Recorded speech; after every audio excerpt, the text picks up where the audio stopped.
और हमारे सभी ग्रंथ पवित्र चारों वेद, पवित्र श्रीमद् भगवत गीता जी, पवित्र 18 पुराण आदि आदि जो ग्रंथ हैं जिनको हम सदग्रंथ मानते हैं, वो सभी संस्कृत भाषा में लिपिबद्ध थे।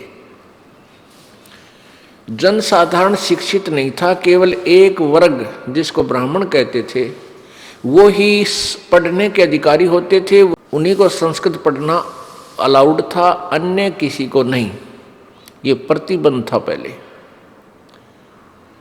इसी के उपलक्ष्य में एक कथा है कि एक यहाँ हरियाणा के अंदर एक कड़ौली गांव है, खरखोदा के पास, जिला सोनीपत में कड़ौली गांव। उस कड़ौली गांव का एक किसान का लड़का, जाट का लड़का निश्चल दास, उसके मन में प्रेरणा हुई कि अभी हमारे सदग्रंथ जो हैं संस्कृत भाषा में लिखे हुए हैं, और ये हमारे गुरु लोग जो ब्राह्मण लोग हैं, कोई भगवान की महिमा किसी प्रकार सुनाता है, कोई किसी प्रकार सुनाता है, तो क्यों ना मैं संस्कृत पढ़ूं और इन सदग्रंथों को यथार्थ समझकर जनता को बताऊं। ये जो नकली गुरु हैं ब्राह्मण, जो उस समय के गुरु जी थे, वो केवल स्वार्थवश ही शिक्षा ग्रहण करते थे।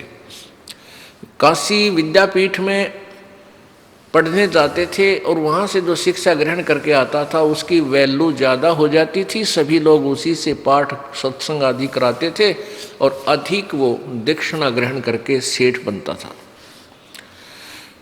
उन लोगों का यही उद्देश्य था, केवल पैसा प्राप्ति, शिक्षा का उद्देश्य यही था, उन ग्रंथों से कोई लेना देना नहीं था।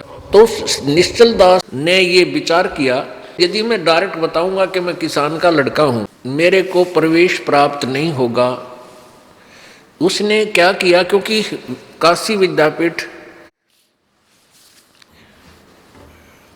के अंदर एक नियम था कि केवल ब्राह्मण ही वहाँ शिक्षा ग्रहण कर सकते हैं, वही प्रवेश पा सकते हैं, और उनका एक प्रमाण पत्र गांव से लिखवाया जाता है कि ये इस जाति का है, तो उस प्रमाण पत्र के आधार से वहाँ प्रवेश मिलता था। तो निश्चल दास जी ने अपने गांव के नंबरदार से और लिखवा लिया कि ये ब्राह्मण जाति से संबंध रखता है, प्रवेश पा लिया, अच्छी तरह शिक्षा ग्रहण करी, और वो प्रतिवर्ष सबसे उत्तम श्रेणी से पास होता रहा, सफल हुआ। जब उसने अपनी शिक्षा पूरी कर ली तो तब उसका वापसी हुई, तो वहाँ के जो प्राचार्य थे, मुख्य प्राचार्य, हेड मास्टर, प्रिंसिपल, उनकी कन्या विवाह के योग्य हो चुकी थी, और उस प्रिंसिपल ने सोचा कि ये होनहार बालक है, बहुत तेज माइंड का है, और ये आगे जाके बहुत धन कमावेगा अक्षेत्र में जाके, क्यों ना अपनी पुत्री का विवाह इस बच्चे से कर दूं। जब उस निश्चल दास ने कहा कि गुरुदेव आशीर्वाद दो, आपका बच्चा सफल हुआ अपने कार्य में, मेरी विद्या पूर्ण हुई आपकी कृपा से, तो उसने कहा कि बेटा कोई गुरु दक्षिणा नहीं देगा क्या? निश्चल दास ने कहा कि जो आज्ञा महाराज, मुझ गरीब के पास देने को कुछ है नहीं, आप आदेश दो। तो उसने कहा कि तू वचनबद्ध हो। प्रिंसिपल ने कहा वचनबद्ध हो, मैं जो मांगू तो मुझे देगा। वचनबद्ध हुआ तो क्या कहा प्रिंसिपल ने कि आप मेरी पुत्री के साथ विवाह कर लो।